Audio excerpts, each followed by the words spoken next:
స్త్రీ శక్తి కార్యక్రమానికి ఇచ్చినటువంటి అక్క చెల్లెమ్మ అందరికీ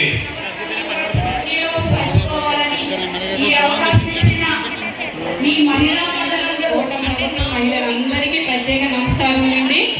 ఇది మనకి సదా కోసం మహిళలకి ఎంతో ప్రత్యేకమైన హోదా అయింది.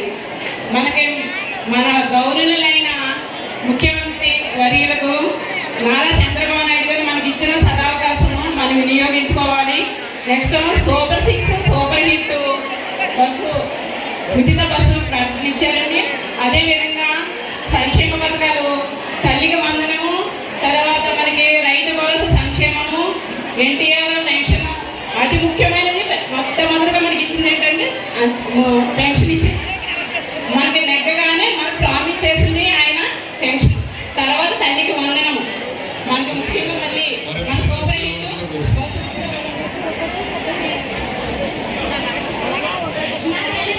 చూసొచ్చే అవకాశాలు కల్పించింది ప్రభుత్వం. అలాగే మనకి వ్యవహారమే కాబట్టి చాలా తక్కువ ఖర్చు కావచ్చు, కానీ చాలా వందల కిలోమీటర్ల దూరం ప్రయాణించే స్త్రీలు ఉన్నారండి. వారికి ఈ పథకం ఒక వరం లాంటిది. ఇంకా చూసుకుంటే నాకు ఒక కుమార్తె ఉందండి. ఆ అమ్మాయి బీఫార్మసీ రాజమండ్రిలో చదువుతుంది. ఆమెకి రోజు రాజమండ్రి వెళ్ళి రావడానికి అయ్యే ఖర్చు 100 రూపాయలు, సగటున నెలకి 3,000 రూపాయలు. అయితే సంవత్సరానికి 36,000 రూపాయలు అవుతుందండి బస్ ఫీజు.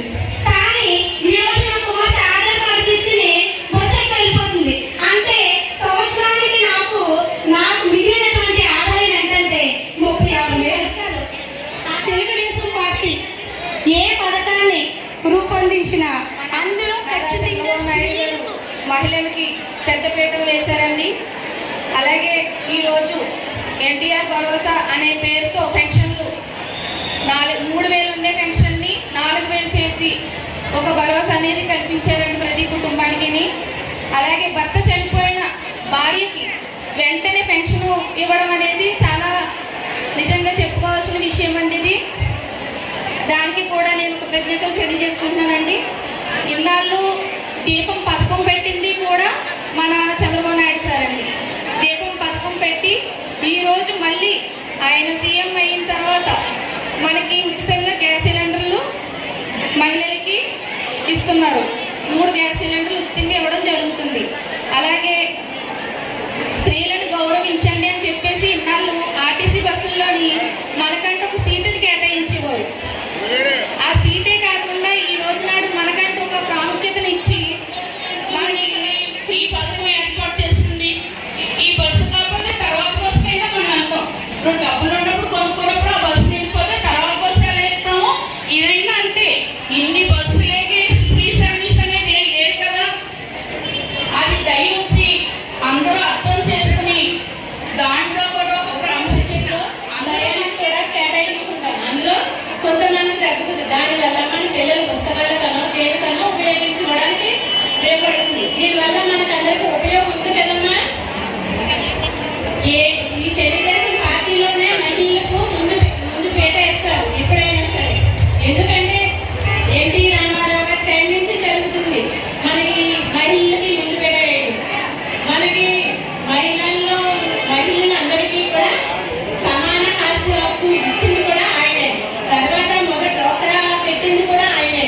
దానివల్ల ఇప్పుడు మగవాళ్ళు లోనికి వెళ్ళి అడగాలంటే ఏదో షూరిటీ పెట్టాలి. మనం అటువంటిది ఏమీ పెట్టవలసిన అవసరం లేదు. మన లోన్ కావాలంటే తీసుకోవచ్చు. ఒకటే కాదు, మనకి బ్యాంక్ లీకేజ్ అని, శ్రీనిధి అని, ఉన్నది అని రకరకాల లోన్లు మనకి ఇప్పించగలుగుతుంది. అది ఎవరు చేయగలిగారు? మన తెలుగుదేశం పార్టీలో మన చంద్రబాబు నాయుడు గారు. అంటే మనం మహిళలందరూ తెలుగుదేశం పార్టీకి రుణపడి ఉన్నాం. కాబట్టి ఈ స్త్రీ శక్తిని కూడా మీరు సక్రమంగా వినియోగించుకొని చెప్పారు.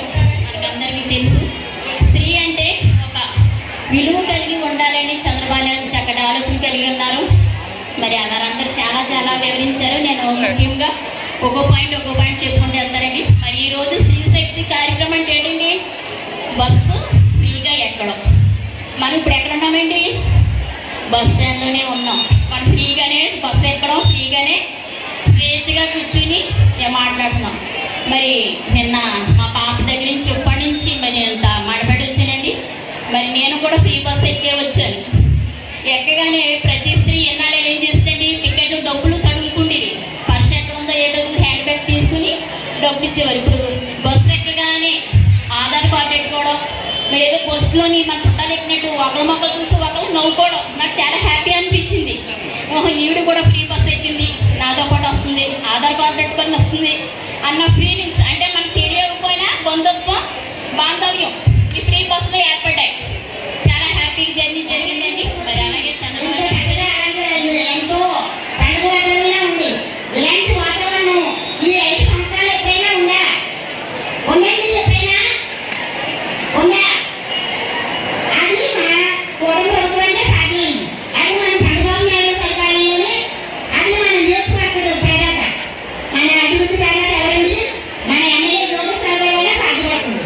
ఎందుకంటే ప్రతి ఒక్కరు కూడా ఏ అభివృద్ధి పథకాలు తీసుకురావడానికైనా, ఎక్కడికక్కడ శంకుస్థాపన చేయడానికైనా, ఎక్కడ రోడ్లు, డ్రైన్లు అన్నీ కూడా పరిశుభ్రంగా ఈరోజు రోడ్లు గుంతలు పడిపోయి నడలేని పరిస్థితి, ఎక్కడికక్కడ యాక్సిడెంట్లు. అలాంటి పరిస్థితుల్లో మన ప్రభుత్వం వచ్చిన తర్వాత ఎక్కడ కూడా గుంటలు లేవు. అందంగా డ్రైన్లు అన్నీ ఉన్నాయి, అందంగా ప్రయాణాలు జరుగుతున్నాయి. అలాగే సూపర్ సిక్స్ పథకంలో భాగంగా మన సూపర్ సిక్స్ అన్ని కూడా సూపర్ సక్సెస్ అయింది. అలాగే ఒప్పుకున్న మన సూపర్ సిక్స్ లో భాగంగా అన్న క్యాంటీన్లు పునరుద్ధరించారు. 2 రూపాయలకి 5 రూపాయలకి అన్నం పెట్టి అన్న క్యాంటీన్ని అన్ని కూడా మూసేసారు గత ప్రభుత్వం వాళ్ళు అందరూ కూడా. ఇప్పుడు మనం 5 రూపాయలకి భోజనం పెట్టి ఎంతో మందికి, చాలా మందికి నిరసరాయిలు, వృద్ధులు